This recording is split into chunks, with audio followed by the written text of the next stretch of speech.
Hi, today we're gonna talk about butternut squash. This is the butternut squash. I normally get the smaller size and in the darker color. The other one, the lighter one, is not as sweet as this one.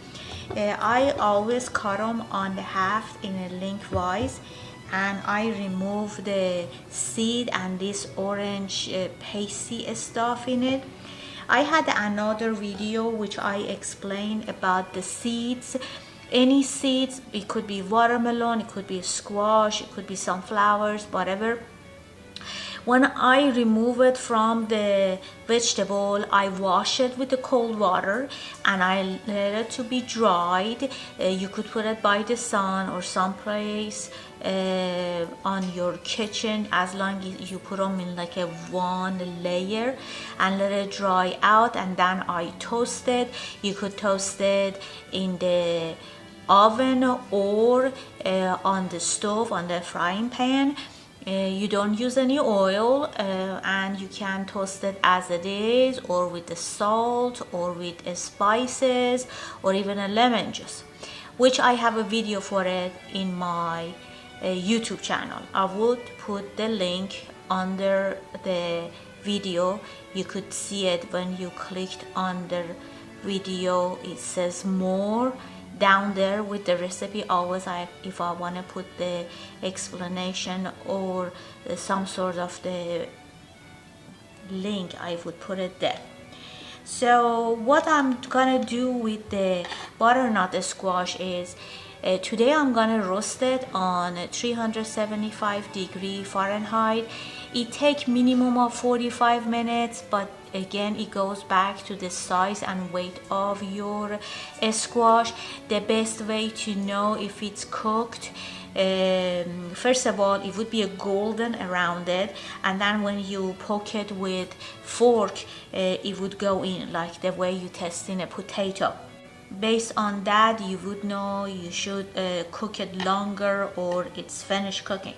Always I cut them in the half. This is already washed. We're gonna remove the seeds, and the things you could do with the roasted butternut squash is you could make a pastry, like the Kaka pastry I made. It was kind of like a sweet patty with the butternut squash. You could make a pie, you make a soup, you could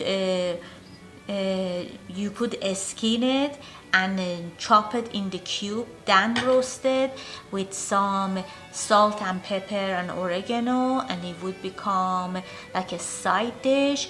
Or you could make a sweet side dish. You could cube this and put some maple syrup, cinnamon and cardamom in it and roast it. That would be very nice too.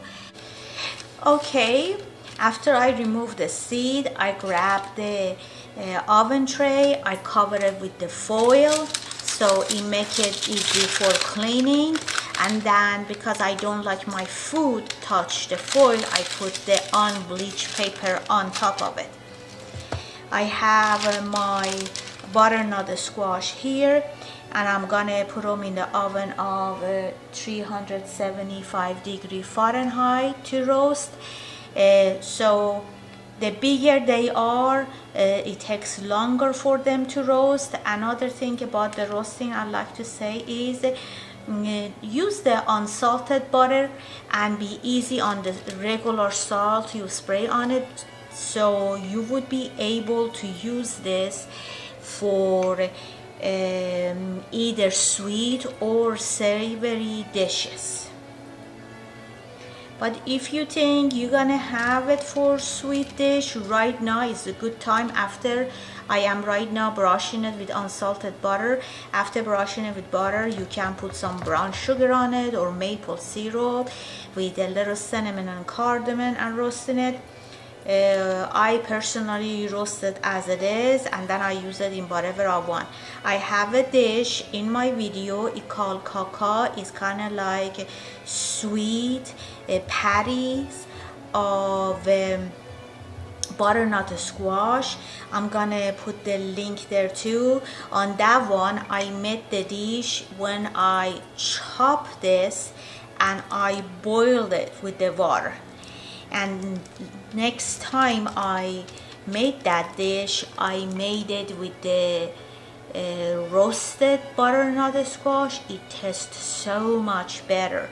So I thought it's good to put this video on, and I would explain a little of that dish using the other link I have, and you would see how different it's gonna be. Or you just can, after you roast it, peel the skin off and puree it with the vegetable broth and make a very nice squash soup. And then you adjust the salt and pepper and lemon juice due to your taste. It's gonna go in the oven right now. I'm sorry, we're gonna add some salt, a little salt, not much. Even sweet stuff would be taste better with a little salt in it. I'm gonna put it in an oven from thicker side in, like I put them in like with the thicker side inside. Okay, it took almost an hour because it was kind of thicker squash, and if you look at it, you see it's kind of golden,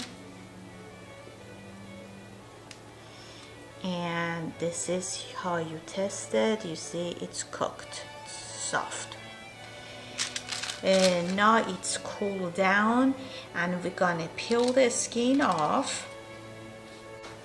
Okay, you will start peeling the skin off, or with the spoon start digging out the squash. This part which it has this shredded stuff in, I will remove the shredding part, kind of like a straining, you know, it's like a thread looking. I don't want that in my dish, so I remove that and I put on the side. You see, since it's cooked, how easy you could remove the flesh away of the skin. So I'm gonna separate the squash from the skin and put them in my plate, and then when I put everything here, I can use it for a stew, for a soup, for pastry, for patties, sweet or savory.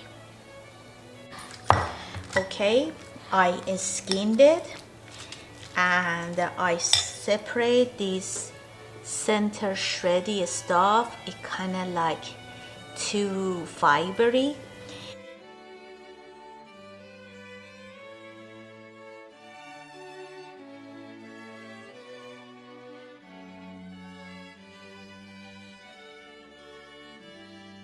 Okay, this is ready. I'm gonna put this in the refrigerator and I'm gonna make a patty. Remember the patty I made previously in my one of the videos? I did boil the butternut squash and then I smoosh it and use it. I'm gonna use the same recipe, which I'm gonna share the link, and this time I use roasted squash. Thank you. You have a good day.